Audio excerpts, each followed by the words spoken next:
여러분 반갑습니다. 정무성 목사입니다. 하나님의 은혜가 주일 예배를 드리는 여러분 가정 위에 충만하기를 주의 이름으로 간절히 기원합니다. 기도하겠습니다. 은혜로우신 주님, 오늘 예배 가운데 주님께서 함께하여 주시고 어느 곳에서 무엇을 하든지 예배를 통해서 주님과 만남이 있도록 도와주시옵소서. 예수님 이름으로 기도하옵나이다. 아멘. 오늘 우리에게 주신 하나님의 말씀은 빌립보서 1장 12절부터 18절까지 말씀입니다. 제가 봉독하겠습니다. 형제들아, 내가 당한 일이 도리어 복음 전파에 진전이 된 줄을 너희가 알기를 원하노라.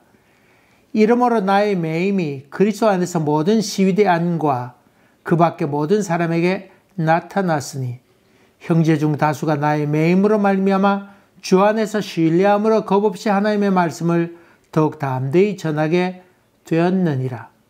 어떤 이들은 투기와 분쟁으로, 어떤 이들은 착한 뜻으로 그리스도를 전파하나니 이들은 내가 복음을 변증하여 하기 위하여 세우심을 받은 줄 알고 사랑으로 하나 그들은 나의 매임에 괴로움을 더하게 할 줄로 생각하여 순수하지 못하게 다툼으로 그리스도를 전파하느니라.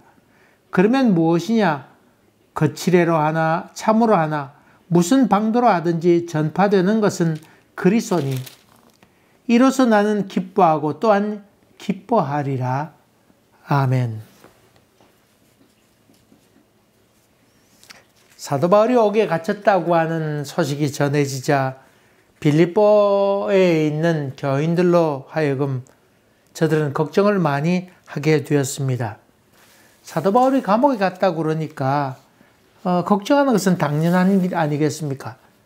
사도 바울이 로마 시민권을 갖고 있어서 감옥에서 그저 함부로 맞는 일은 적겠다고 생각은 했지만은 그러나 혹시 또 채찍을 맞거나 고문당하지 않을까 하는 걱정도 있었고, 또 사도 바울이 나이가 점점 들어가게 되니까 그분 참 건강도 어떻게 해야 될까 그런 걱정도 많이 있었을 것 아닙니까?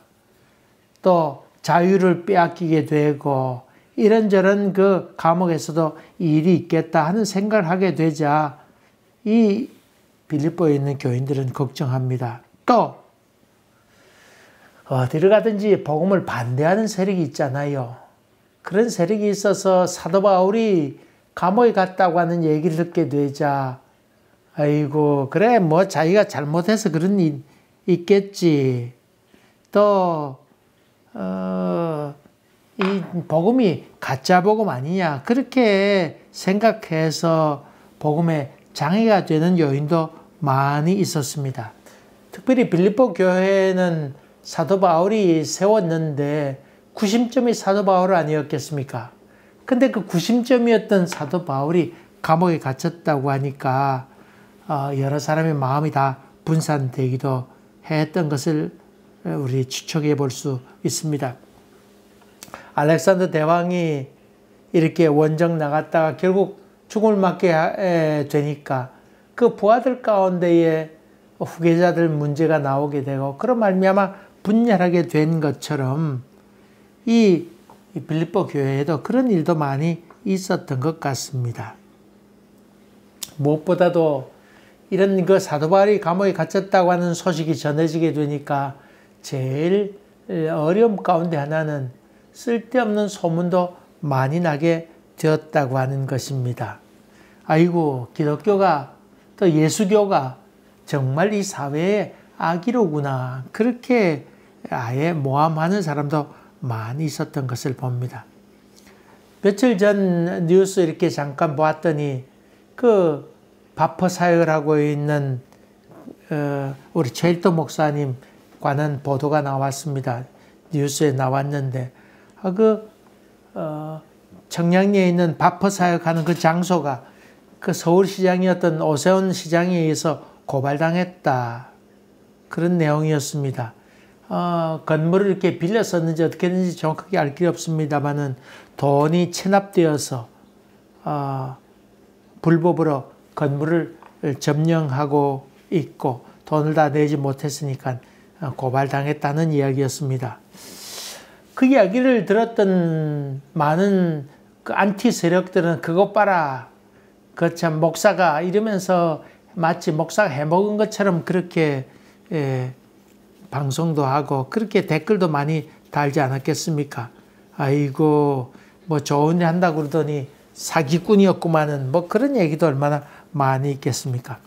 그 다음에 내가 이렇게 뒤져보다가 보니까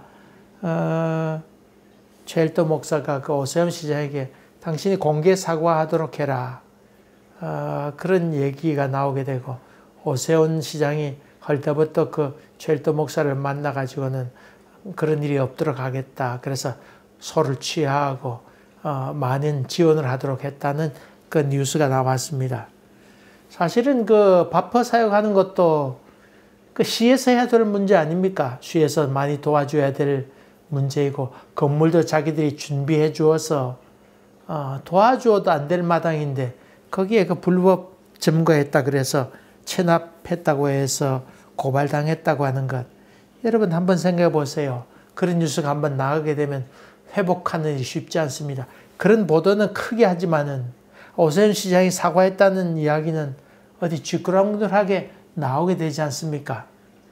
그렇게 될 때 복음의 장애가 되었다고 하는 것입니다. 참 이미 욕을 다 먹은 이후에 그런 사과 발언해야 그렇게 의미가 없는데 사도 바울이 감옥에 갇혔다고 하는 것도 그런 의미로 볼 수가 있습니다. 사도 바울의 감옥의 삶도 사실 그랬습니다. 정말 그 예수교가 사회에 부정적인 영향을 미치는가? 이런 소문들은 신속히 밖으로 나가게 되지 않습니까? 예전 빌립보에 있을 때도 그런 일 있지 않았습니까? 사도 바울이 점치는 여종을 갖고 돈벌이 해먹고 산 사람에게 가서 그 여종을 귀신 들린 여종을 고쳐주었더니 주인이 자기의 생계에 지장 있게 되니까 이 엉뚱한 놈들이 와서 우리 문화를 더럽힌다. 그래가지고는 사도 바울과 그 일행들을 감옥에 갇히게 되는 그런 일이 있지 않았습니까? 그로 인해서 복음에 큰 장애가 오게 되었습니다. 이런 빌립보 교회의 걱정이 사도 바울에게 들리게 됐는데 여기에 대해서 사도 바울은 아니다. 이 일로 말미암아 내가 당한 일로 말미암아 도리어 복음 전파에 진전이 있게 되었다. 그것을 이야기합니다. 그리고 나의 매임이 그리스도 안에서 모든 시위대 안과 그 밖에서 모든 이에게 나타나게 되었다. 지금 사도 바울은 감옥에 갇혀 있으면서 쇠사슬에 묶여 있게 되었는데 근데 그 안에서 무슨 일이 있었기에 도리어 복음을 전하는 진전이 있었다고 그렇게 얘기한 것일까요? 우리 생각에는 쇠사슬에 묶여 있으니까 답답하고 억압받고 있구나 하는 생각만 갖게 됩니다만은 그 로마에 만약에 그 시위 안에 갇혀있다 그러면 시위대, 황제의 그 경호를 맡고 있는 시위대가 있었는데 그 사람들이 그 와서 경호했다고 그 지켰다고 볼 수 있지요. 그래서 한쪽 팔은 사도 바울의 발, 그리고 그 시위대에 있는 그 파수병들의 발도 자기 발에도 하나 착고를 채우고 그래서 똑같이 이렇게 착고를 채워 있다 볼 수 있겠고 또 아니면 팔이 착고에 채워 있다 이렇게 볼 수가 있죠. 근데 여러분 그 죄수를 중범죄인을 소송해 갈 때에 한쪽 팔은 죄인의 팔에 수갑을 채우고 한쪽 팔은 형사나 경호원들의 팔을 채워서 이렇게 가게 되는 것처럼 그렇게 되었단 말이죠.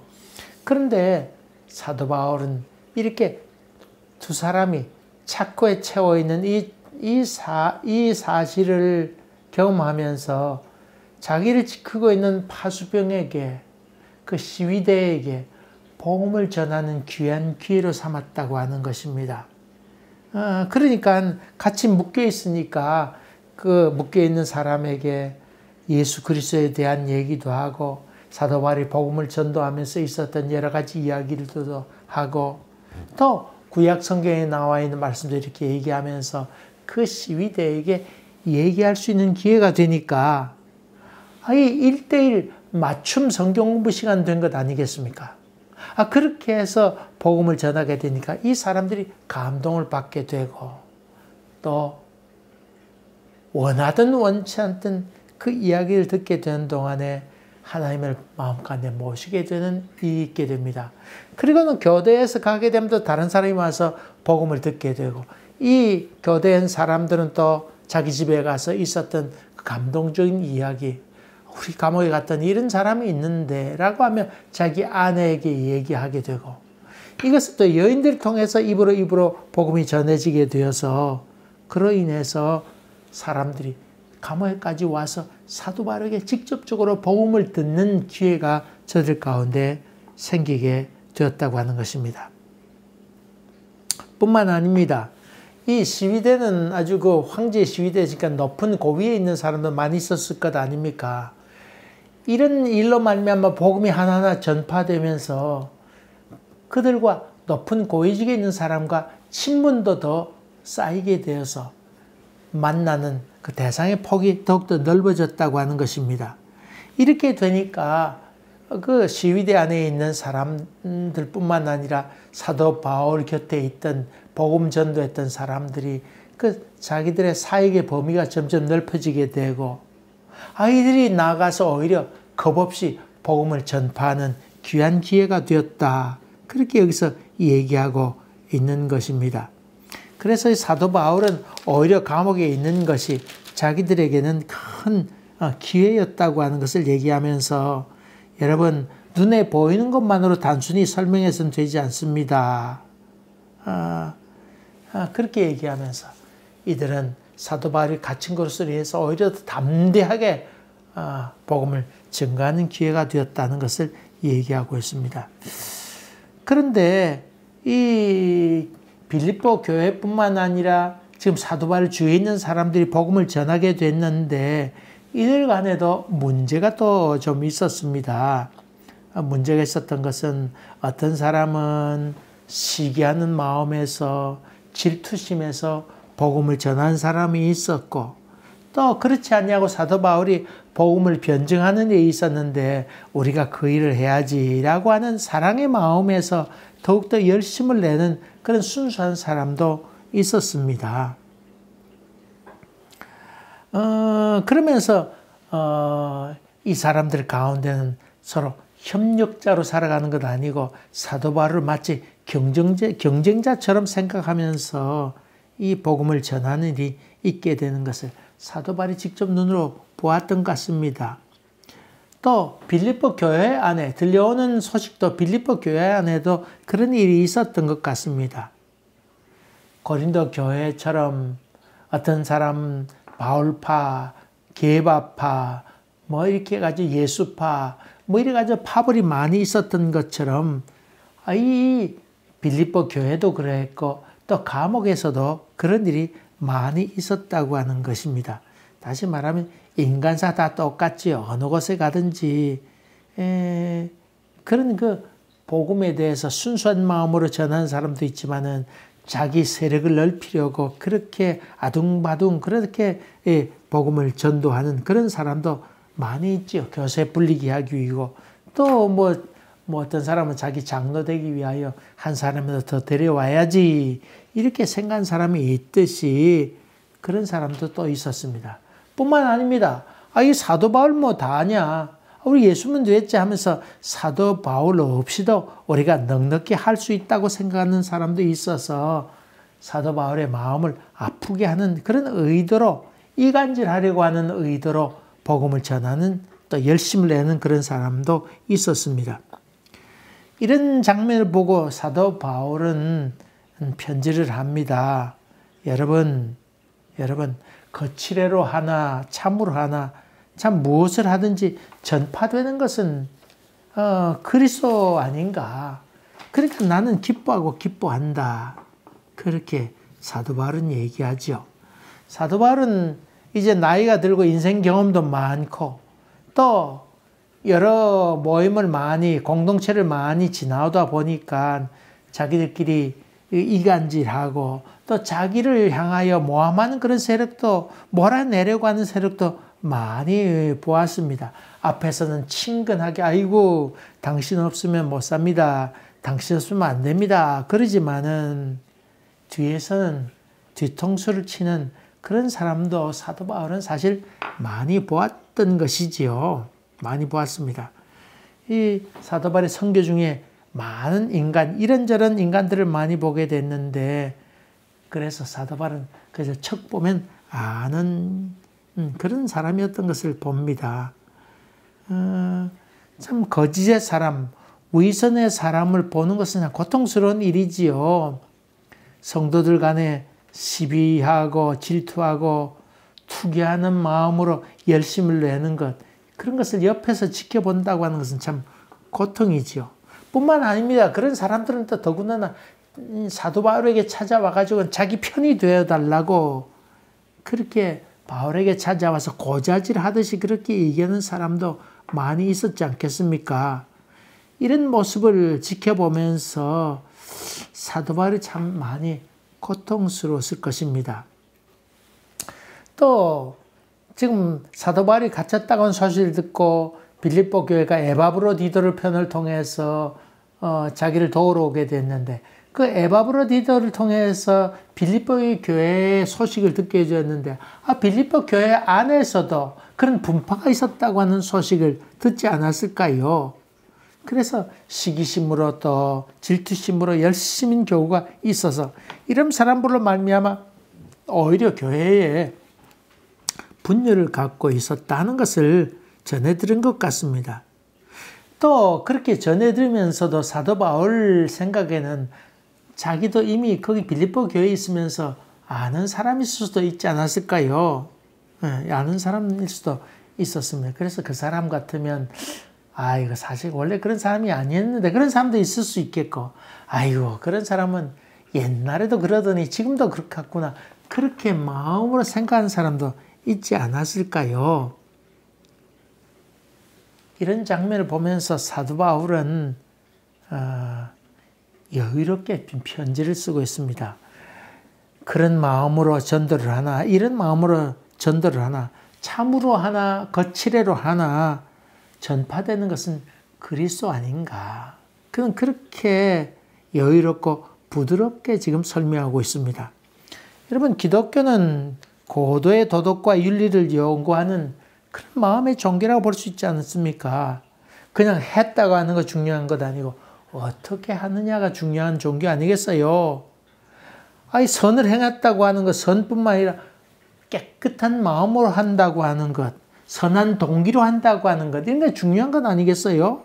그것을 추구하는 종교인데 빌립보 교회로부터 그런 소식을 듣게 되거나 아니면 그 감옥 안에 갇혀있는 사도 바울이 자기 주변에 있는 사람들이 복음을 전하는 일에서 그렇게 좋지 못한 마음을 갖고 복음을 전하는 사람을 눈으로 목격하면서 저들을 향하여 여러분 깨끗한 마음으로 좀 전도하세요. 그런 시기와 분쟁하는 마음으로 그렇게 하지 마세요. 그리스도의 마음을 품으세요. 그렇게 저들을 책망하고 오히려 바른 마음으로 깨끗한 마음으로 그렇게 복음을 전하세요. 그렇게 얘기가 옳을 것 아닙니까? 여러분 하늘의 상급은 여러분이 그렇게 악한 마음으로 시기와 질투하는 마음으로 복음을 전해서는 하늘의 상급이 크지 않습니다. 여러분 만약에 그런 마음으로 한다 그러면 여러분 마음에는 참 평강을 다 잃어버리고 말 것입니다. 이렇게 조언을 하고 그렇게 편지를 써야 마땅합니다마는 사도 바울은 그런 모습으로 설명하지 그런 자세로 설명하지 않고 그리스도가 전파되는 것이니 이러나 저러나 예수 그리스도의 복음이 전파되는 것 아니냐. 내가 그래서 기뻐한다. 그렇게 지금 얘기하고 있지요. 여러분 그렇다고 하면 사도 바울이 좀 변질된 것일까요? 나이가 들고 또 감옥 생활하면서 아이고 그래봤자 아무것도 아니로구나 그런 생각을 가지게 된 것일까요? 이러나 저러나 뭐든지 좋다. 그런 어떤 순수성이 결여되어서 그렇게 얘기한 것일까요? 사실 갈라디아서 같은 경우에는 사도 바울이 젊어서 편지를 썼잖아요. 그러면서 교리에 대해서 더군다나 예수를 믿어도 할례를 받아야 된다. 또 사도 바울이 가짜래더라. 그렇게 하는 것에 대해서 사도 바울은 단호하게 자기의 그 사도성을 얘기하고 있잖아요. 아주 단호하게 또 강한 어조로 얘기하면서 내 손에 예수의 흔적을 가졌다. 그렇게 얘기하잖아요. 지금 같았으면 여러분 나를 뭐 어떻게 생각해도 상관이 없습니다. 여러분 내가 가짜로 되었든 어떻게 되었든 여러분은 복음을 잘 증거하는 사람이 되세요. 그렇게 얘기할 만도 한데 그런 그 기백이나 간절함 이런 것이 다 실종되고 여기서 이것은 참으로 하나 또 거칠애로 하나 전파된 건 예수니까 난 기뻐한다. 이런 말을 하고 있잖아요. 사도 바울이 옥에 갇혔다고 하는 소식을 듣게 되자 그 빌립보에 있는 사람은 그거 봐라 그러면서 이게 사도 바울 없으면 됐다. 그럼 내가 책임질게. 또 뿐만 아니라 사도 바울이 무슨 죄를 지었기에 그랬겠지. 그러면서 모함하는 사람도 많이 있지 않았겠어요. 또 개중에는 자기 세력을 넓히려고 하는 그런 아주 세속적인 그 생각을 갖고 있는 사람들도 있었겠는데 사도 바울이 오히려 기뻐한다는 말은 참 이해가 되지 않는 표현입니다. 그러면 사도 바울이 지금 어떤 마음이었기에 그렇게 전파되는 것은 그리스도니 내가 기뻐한다 그렇게 얘기했을까요? 첫째는 사도 바울은 복음의 긴박성입니다. 사도 바울은 땅끝까지 이르러 내 증인이 되리라고 하는 그 말씀을 마음가운데 새기면서 어서 빨리 복음이 땅끝까지 전해지기를 간절히 소원하는 그 간절한 마음이 거기 있었습니다. 내가 지금 감옥에 이렇게 있는데 이럴 수 없다. 이런저런 시비하고 옳고 그름냐는 걸 따지다 보면은 복음이 전파되는 일에 장애가 된다. 소위 교리 논쟁 이런 논쟁을 하다 보면 복음이 전파되는 기회를 동력을 또 잃어버리게 된다는 생각을 가졌던 것 같습니다. 그래서 사도 바울이 감옥에 있으면서 직접 보지 못했지만은 어쨌든 땅끝까지 죽기 전에는 땅끝까지 복음이 좀 빨리 전파돼야지 하는 초조함, 긴박함 그런 마음이 있지 않았을까요? 그러니까 여러분 그것 때문에 시비하지 마세요. 복음이 전파되면 되지요. 이런 마음이었던 것 같습니다. 옛날에 그런 말이 있죠. 꽁 잡는 것이 매라고 하는 말도 있고 등소평에 그 흑묘 백묘론이 있잖아요. 중국을 어쨌든 잘 살게 하고 부자로 잘 살게 하는 데는 검은 고양이나 흰 고양이나 무슨 상관이 있느냐. 자본주의든 뭐든 무슨 정책이든 무슨 상관이 있느냐. 잘 살면 되는 것이지. 그래서 흑묘 백묘론이 있잖아요. 이거로 말미암아 참 중국이 잘 살게 되었지만 이로 인해서 나오는 후유증도 많이 있었잖아요. 어쨌든 간에 이 흑묘 백묘론도 마찬가지고 이 등소평의 그 마음의 조급함이 그 가운데 나타나 있지요. 사도 바울도 그런 마음이었던 것 같습니다. 두 번째로는 사도 바울이 인생을 경험하면서 느꼈던 것인데 그것은 문제 삼지 말라고 하는 그런 마음이었던 것 같습니다. 긁어 부스럼 만든다는 말이 있잖아요. 별 문제 아닌데 별 것 아니라고 하는 생각이 있는데 그것으로 인해서 분쟁이 일어나게 되면 오히려 어려워지는 일이 그 가운데 있었다고 하는 것입니다. 종종 무슨 큰일이 났다고 이야기를 듣고는 달려가 보면 별것 아닌 일도 있게 되는 것을 보지요. 교회 일 대부분이 다 그런 일들은 많죠. 별것 아닌 일인데 그걸 갖고 큰일 난 것처럼 부풀리는 그런 사람들도 간혹 있지 않습니까? 자기식으로 확대 해석해 가고 오해를 만들고 또 문제를 삼는 경우도 많이 있었습니다. 사도 바울 경우에 지난 날을 가만 생각해 보니까 그런 일이 종종 있었던 것 같습니다. 문제될 것도 없었는데 참 인간이 사는 세상이라서 말이 많고 문제가 점점 커지고 있는 그런 모습도 봅니다. 어머니 이렇게 초상날 때 교회 한국에 들어갔던 적 있죠. 들어갔더니 저희 중학교 때 고등학교 때 친구였던 그 우리 교회 친구가 모였는데 한 친구가 장로님 아들이었는데 교회를 나가지 않는다는 거 몇 년째 안 나간다는 얘기를 들었습니다. 그래서 제가 왜 안 나갔냐고 그랬더니 이런저런 얘기하는데 어떤 교회 갔더니 이렇게 해서 그랬고 또 뭐 좋다고 해서 이쪽 교회 갔더니 들어갔는데 무엇이 어떻고 그런 얘기 쭉 했습니다. 나 이해는 된다. 그렇지만은 그런 일들은 흔히 교회에서 있는 일이다. 세상 사는데 그만한 일로 내 신앙을 포기할 정도로 그렇게 생각해서는 되지 않는다. 다시금 믿음가운데 굳건히 서나가라. 그놈들 때문에 네 신앙까지도 잃어버리면 되겠는가. 너의 가졌던 귀한 신앙을 다시금 회복하라. 그런 얘기를 했습니다. 큰일 난 듯 그에게는 크게 다가온 것 같지만은 사실 별것도 아닌 이야기들이 것이 얼마나 많은지 모릅니다. 이후에 교회 잘 나가고 있다고 하는 믿음 생활 다시금 잘하고 있다고 하는 것을 들었습니다. 사도 바울의 문제 해결 방법은 문제를 문제 삼지 않는 것이었습니다. 그 다음 이 사도 바울이 그런 생각을 바라보면서 한 가지 인간적으로 참 나이가 들어가면서 참 성숙해 간다. 그런 생각을 좀 가졌습니다. 나이가 들어간다고 한 게 뭘까요? 좀 더 인생에 대한 깊은 이해와 넓은 관용의 마음을 갖는 것 아닐까요? 나이가 들어가면서 여전히 옛날 젊었을 때처럼 조그만 일에 핏대를 올려가면서 시비를 갈아가면서 그렇게 한다 그러면 아직 성숙되지 못한 모습 아닐까 하는 생각을 해보게 됩니다. 공자에게 제자가 찾아와서 선생님, 나이 들어서 성숙한다고 하는 것이 무엇입니까? 그렇게 물었습니다. 그때 공자가 하는 얘기는 거룩한 충성한단 말이죠. 충성. 그리고 하나는 서이다. 용서할 때 서자. 그것을 얘기하고 있죠.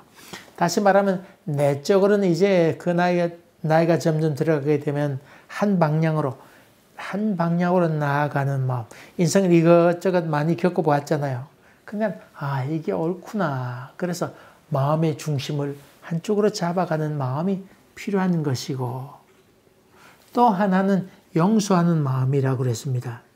다른 사람을 향해서 용서하는 넉넉한 마음을 갖게 될 때에 성숙하는 것이다.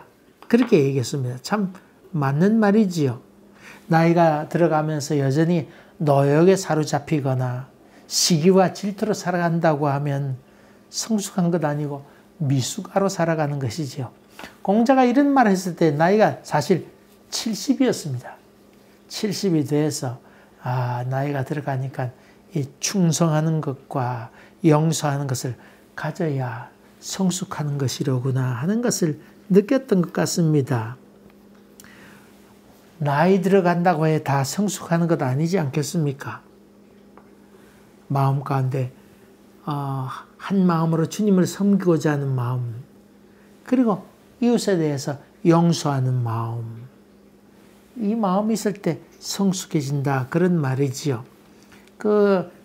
노사연의 노래 가운데에 바램이라고 하는 노래가 있잖아요. 그 노래 가운데 늙어가는 것이 아니고 익어가는 것입니다. 성숙한다는 말이지요. 사실 늙어간다는 말은 싫어합니다. 그래서 성숙해 간다. 그런 말을 좋아하는데 나이가 들어가면서 이런 성숙해 가는 사도 바울의 모습을 볼 수 있습니다. 여러분 이 말씀은 사실은 신앙을 떠나서도 나이 들어가면서 성숙해 가는 사도 바울의 모습을 볼 수 있다고 그렇게 얘기하는데 상식선에서도 참 많이 이해가 되는 그런 모습 아니겠습니까? 어린 자녀들이 서로 싸웁니다. 서로 과자 많이 먹으려고 그렇게 합니다. 엄마나 아버지가 볼 때, 부모가 볼 때, 큰 애나 작은 애나 다 똑같구나. 그런 생각하게 되지요. 도토리 키재기란 말도 그런 말입니다. 세월이 흘러가서 보니 그런 시비도 다 부질없다고 하는 생각이 들게 되지요. 사도 바울은 나이가 들어가면서 성숙해가는 또 나이에 걸맞게 익어가는 그런 모습을 볼 수 있습니다. 얼마 전에 무슨 프로인지 안도전이라는 마을, 그건 해발 700m 되는 곳인데 영하 뭐 37도 되는 곳이더만요. 그래 거기 할머니 할아버지가 나왔는데 뭐 어떤 꿀에 잰 무슨 뭘 잰지 정확히 모르겠는데 진짜 꿀에다가 뭘 재가지고는 그 카메라맨에게 이렇게 줍니다. 아이고 이거 먹으라고, 젊은 총각 이거 먹으라고. 그런 장면이 거기 나왔습니다. 그래 젊은 사람이 그걸 먹으니 이야 정말 이런 대단한 음식이 있는가. 진짜 꿀에다가 그게 뭘 넣어서 주는데 아이고 할머니 이거 해서 해가지고 팔면 이거 크게 돈 되겠는데요. 그랬더니 안 된대요. 할머니가 꿀에 진 음식은 팔지 않는데요.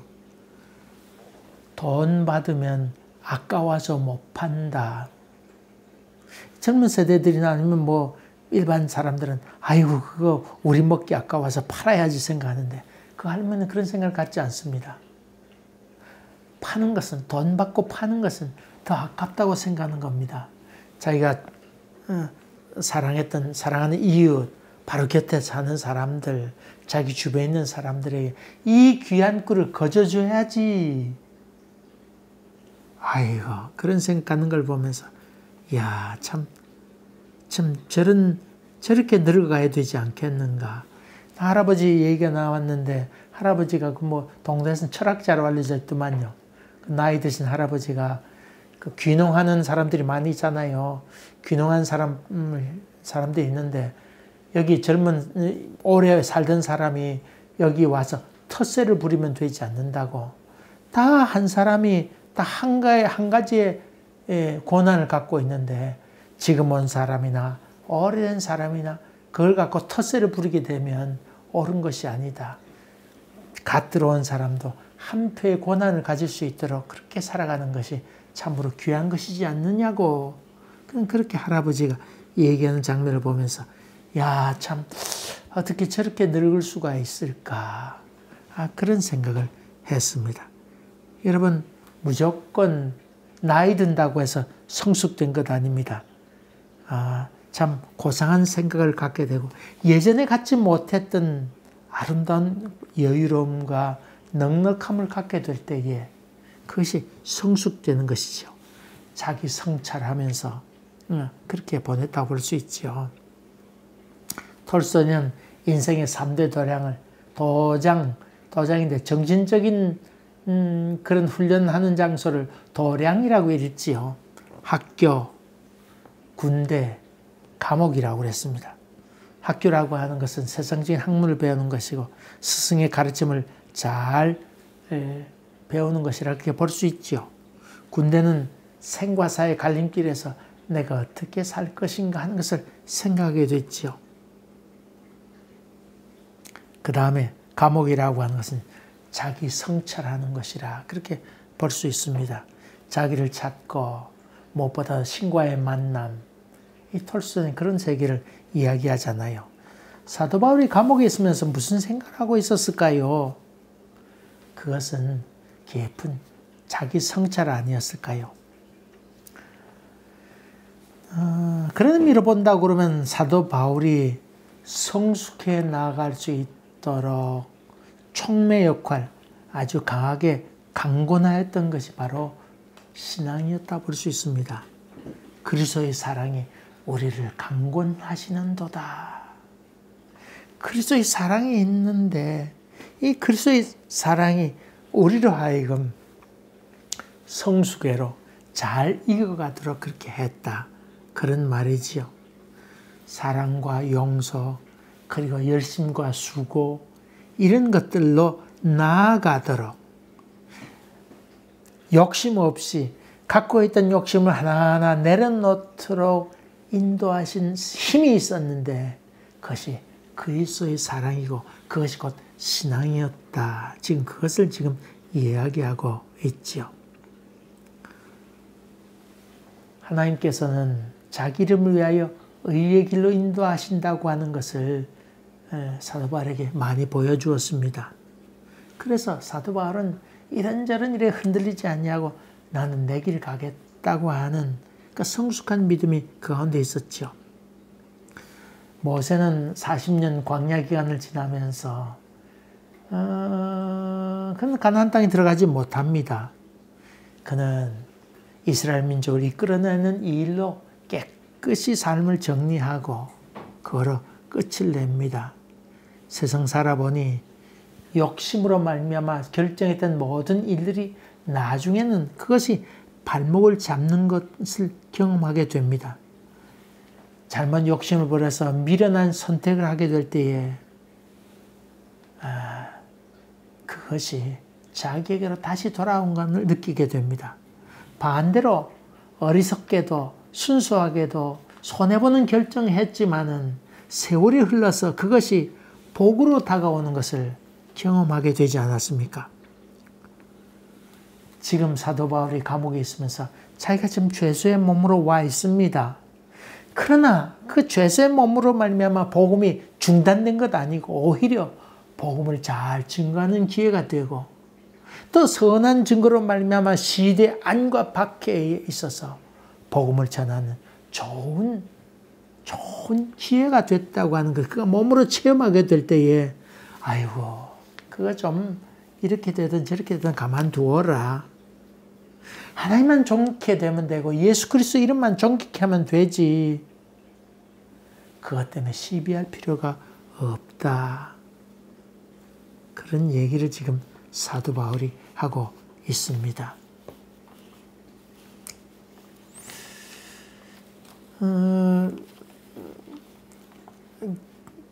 6.25 때 그 참전한 나라들이 쭉 있는데 그 나라들이 참여했던 이유를 들어보니 여러 가지 사연이 있습니다. 원래는 2차 세계대전 45년도에 전쟁이 끝나게 되고 50년도에 6.25 전쟁이 일어났으니까 불과 5년밖에 되지 않지 않았습니까? 전쟁으로 말미암아 영국은 사실 황폐게 되었습니다. 황폐게 됐어요. 전쟁할 수 있는 능력이 도무지 없었습니다. 그런데 6.25 전쟁이 발발하게 되니까 영국은 사실 참여하고 싶은 생각이 도무지 없었지만은 미국이 참전한 것, 2차 세계대전 때 참전해서 도와준 것을 생각해서 그것 빚 갚기 위해서 하는 수 없이 사실은 영국이 그 멀리서 이 한국까지 오게 되었지요. 빚 갚기 위해서 왔습니다. 그래서 그 참여했던 분의 얘기를 들으니까 정부에서 가라고 그래서 할 수 없이 왔다는 얘기도 전해드린 적이 있습니다. 콜롬비아에 이번에 우리 한국에 그 배 구축함 기한이 된 것, 잉여 군수품을 이렇게 주어서 수리를 잘 해가지고 다시 잘 움직일 수 있도록 해서 콜롬비아에 주었지요. 그 옛날 콜롬비아가 6.25 때 우리 군대 보내준 것 생각해서 그 선물한 겁니다. 근데 콜롬비아도 그 당시 6.25 때에 참전하게 되었던 이유 중에는 국내 정치 상황이 좋지 못했습니다. 대통령이 자기를 반대한 사람이 많이 있게 되니까 반대한 세력을 잡아다가 군대에 보내게 되고 이들을 한국에 참전시키게 됐지요. 보수 정권이 그 젊은이들 징집해서 차출해가지고는 파병하게 되었습니다. 터키 같은 경우도 그 서방에 미국에 잘 보이려고 미국의 마음에 좀 환심을 타고 또 원조도 좀 받고 하기 위하여 그래 잘 보려고 먼저 터키가 파병을 결정하게 됩니다.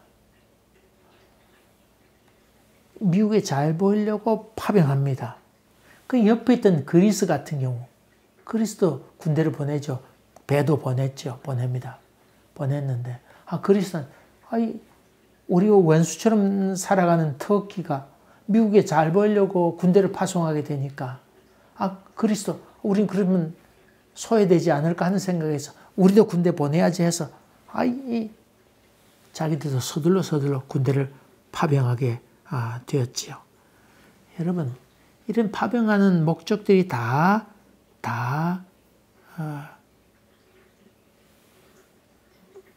시기하는 마음, 질투하는 마음이 있었지만 이로 인해서 유엔 파병으로 인해서 남한이 그렇게 또 유지될 수 있었고 어려움에서 피할 수 있었다. 그렇게 볼 수 있죠. 이번에 코비드로 인해서 어려움 겪었는데 특별히 한국이 아프리카에 있는 나라 가운데 특별히 대우했던 나라가 있죠. 에티오피아입니다. 에티오피아는 7년 동안이나 계속해서 한국에서 많이 돈을 투입하고 많은 도움을 지금 주고 있습니다. 그 이유 가운데 하나는 6.25 때 저들이 그 살리세르 왕의 친위대를 우리 한국에 보내주었기 때문에 저들에게 여러 가지 물자를 지금도 돕고 있죠. 그 당시는 어려움으로 인해서 또 그 당시는 자기들이 도왔지만 이번 어려움을 통해서 한국의 빚을 갚는 마음에서 은혜를 갚는 마음에서 그렇게 보내게 됐습니다. 전쟁에 참여했던 이유는 이런저런 이야기가 다 있습니다만 그럼에도 불구하고 합력하여 선을 이루는 그런 장면을 봅니다.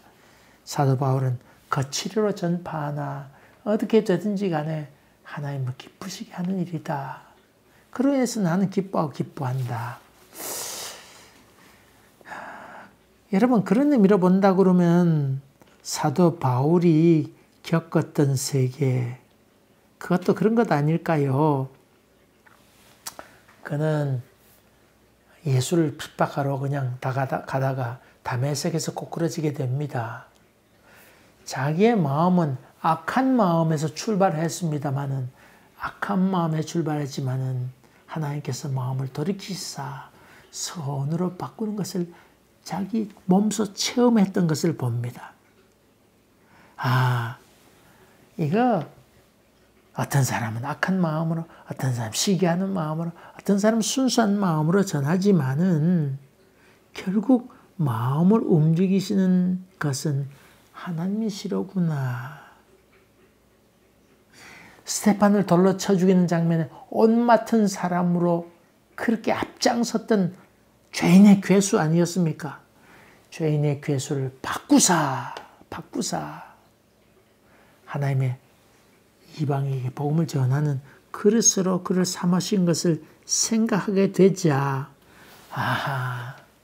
이건 내가 판단할 문제가 아니로구나.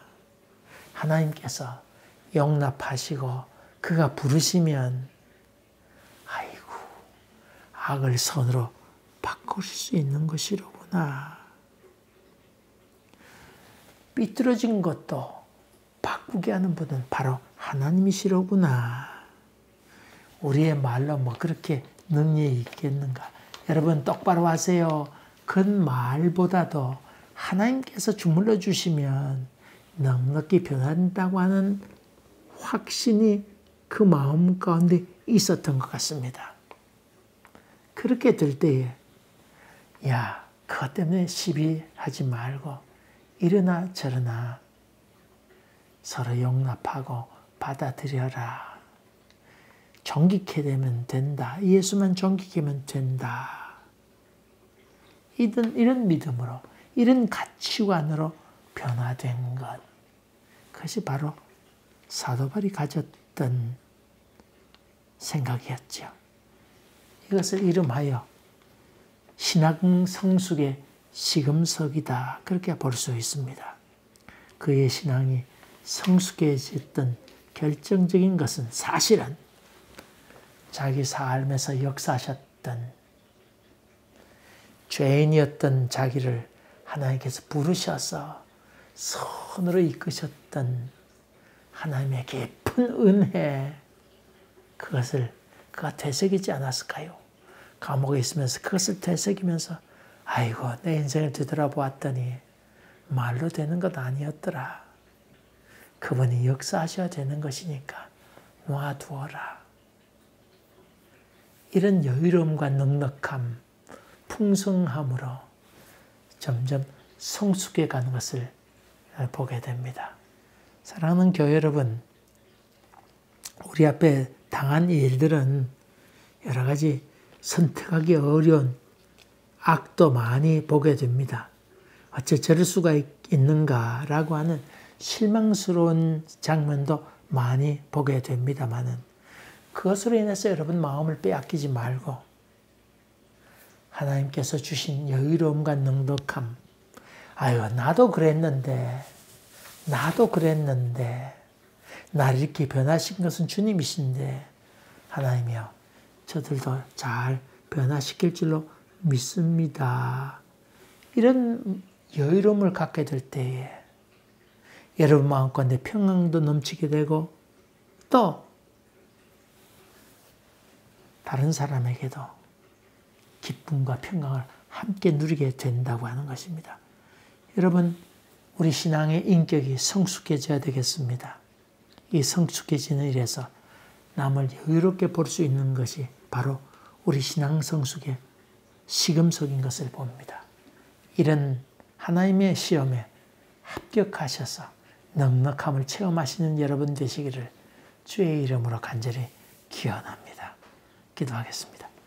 은혜로우신 주님, 신앙의 연조가 깊어지면서 더 날카롭고 자기 중심적이고 자기 독단으로 살아가는 사람들이 아니고 여유로움과 믿음과 성숙에 나아가는 저희들 되도록 도와주시옵소서. 지금은 우리 주 예수 그리스도의 은혜와 하나님 아버지의 지극하신 사랑과 성령의 역사하심이 저희들 가운데 항상 함께 계시기를 간절히 축원하옵나이다. 아멘. 아멘. 여러분 감사합니다. 또 뵙겠습니다.